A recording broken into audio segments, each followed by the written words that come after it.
আসসালামু আলাইকুম। আজকে হচ্ছে আমাদের সকাল সকাল ভোরে হচ্ছে রস নামানো হয়েছে, খেজুরের রস। তো এখন হচ্ছে আমরা খেজুরের পাটালি গুড় তৈরি করব। তো এই জন্য হচ্ছে রস জাল দেওয়া হচ্ছে। যদিও এখন হচ্ছে খেজুরের রস প্রায় শেষের দিকে, কিন্তু এই রসটা দিয়ে খুব ভালো খেজুরের পাটালি গুড় তৈরি হয়। আর এই রসটা কিন্তু খুবই ফ্রেশ, সকালবেলা হচ্ছে নামানো হয়েছে। তো দেখেন, আমরা নিজেরাই কিন্তু এটা জাল দিচ্ছি, এখান থেকে পাটালি গুড় তৈরি করা হবে।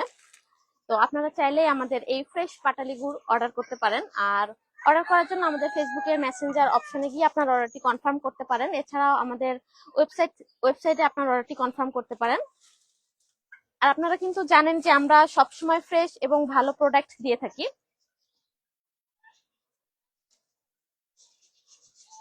আর এই খেজুরের গুড় কিন্তু আমরা নিজেরাই তৈরি করছি। আমরা যে নিজেরাই তৈরি করছি, এই জন্যই আমরা লাইভে এসে আপনাদেরকে আজকে দেখালাম যে আমরা নিজেরা কিভাবে এই খেজুরের গুড়টা তৈরি করে থাকি।